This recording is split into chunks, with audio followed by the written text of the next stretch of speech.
Hey guys, it's Phil here, and I'm going to be doing a review slash give my thoughts on the Money in the Bank 2012 pay-per-view. Um, overall I thought it was a good match, but I'll just elaborate it on going through match by match. Alright, first off, we kicked off with the SmackDown Money in the Bank match. I thought it was a really fun match, personally. It was pretty fast action, nice spots everywhere. I pointed out my favourite spot personally was when Sin Cara powerbombed Dolph Ziggler. He did a springboard and then he kind of powerbombed Dolph Ziggler on his face somehow. That was kind of botched. I also want to point out there was a botch. There was a botched C4 off the top rope, which I found pretty funny. Unfortunate for Sin Cara and Dolph Ziggler, but I thought it was pretty funny. In the end, Dolph Ziggler won the match, as I predicted, and I'm really happy for the guy since he does deserve it. I mean, he is like a really good wrestler. He can sell. He's got the mic skills, I think, and I think he's got the potential to be a main eventer. And I just wonder why WWE haven't done this earlier, really. But better late than never. I hope he makes a main event push like Daniel Bryan, like he did when he won the Money in the Bank match last year, and hopefully he won't lose the belt. Or I hope he doesn't turn out like Jack Swagger. That's the worst scenario, because once you turn out like Jack Swagger, there's no coming back.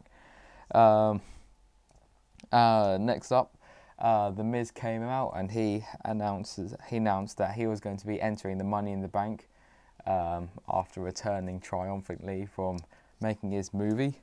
And I thought I was fine with this decision, really. I thought I didn't think it was going to be a good match, the WWE Championship Money in the Bank match, because they just, well, apart from maybe Kane and definitely Chris Jericho, they it didn't, like, the workers in it just didn't sound like a great match, unlike the SmackDown one.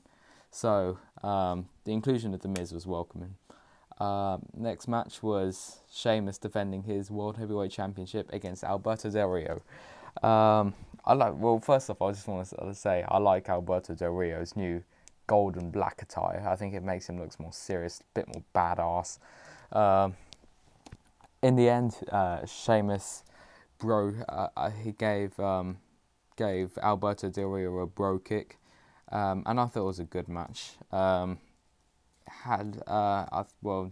was a bit disappointed with the ending, really, because they just made, although Alberto Del Rio dominated quite a lot of the match, Sheamus still beat him clean in the end, and so you just can't see him having a rematch, or he just looked, fundamentally he didn't really look strong in defeat after he just got his head kicked off. And then later, about half an hour after he won the briefcase, Dolph Ziggler comes out and he almost cashed in his Money in the Bank briefcase after Del Rio beat Sheamus down, and then Alberto kind of distracted him, kind of held him off, and then Sheamus kicks him before he actually cashes it in. I'm fine with them randomly including that. Not much point, but, well, hey, why not? Next match was Primo and Epico versus the Primetime Players. I have to say I skipped most of it because I just couldn't really care less about the match itself. I think, I did see a bit of it though. I saw AEW like doing Darren Young's hair at ringside, which I thought was pretty funny. And I think Primo and Epico won, I think. And then after the match, R-Truth came out and threw water on AEW, which was alright, I guess. Nothing of extreme mention. Next up was Daniel Bryan versus CM Punk for the WWE Championship. Hands down match of the night, in my opinion. The crowd was hot for it. and the match was just awesome. I like Daniel Bryan's new ring attire. I thought it just brings out more heel in him, and I think it's just kind of a change from the same attire he's been wearing since last year. It was great storytelling throughout. You just didn't know what AJ was going to do as special guest referee. You didn't know whether she was going to go on Punk's side, Bryan's side, no side, screw them both. I don't know. Yeah.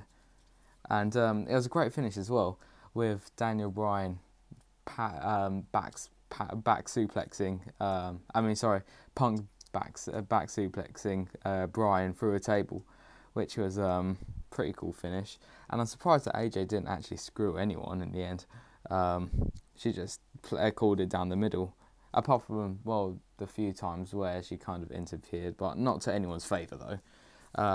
Overall, best match of the night, hands down. Should have been main event in my opinion.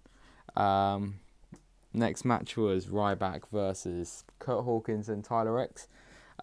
First non-squash match that Ryback has had on television. Quite amazing. Eventually Ryback won the match, but at least it wasn't a squash match anymore.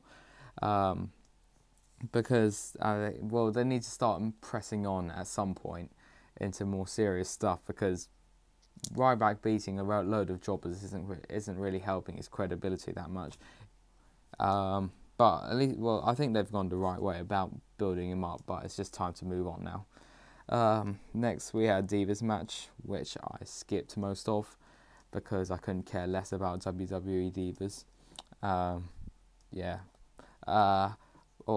I hate Layla's theme as well. It used to be Tiffany's Tiffany's theme when she was on. She was ECW general manager. I hated it then, and I hate it now. So annoying. And finally, the main event. Well, should have been probably where Daniel Bryan and Punk was, but it ended up as the main event, the WWE Championship Money in the Bank match. I was pretty annoyed that it had to close the show because, like I said, I've always thought that the WWE Championship should always close the show, since that's the most important thing. I thought it was an alright match. It was pretty good, I guess. Cena won in the end with him literally grabbing the briefcase off the hook. It was okay. My favourite moment of the match was probably when Big Show got buried in ladders. That was pretty funny. And then John Cena's face after he won it. He looked so happy. So it was hilarious. And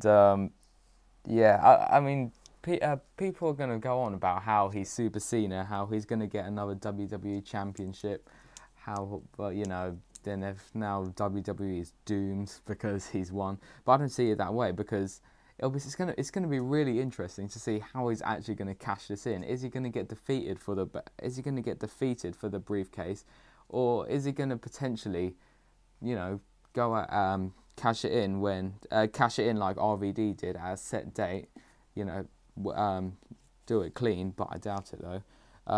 Or is he going to do it like everyone else has done and wait for the champion to get injured, or not injured, but beaten down, and then cash it in then?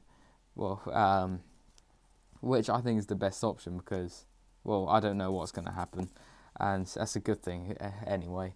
So overall, I give this pay-per-view a 4.5 out of 5.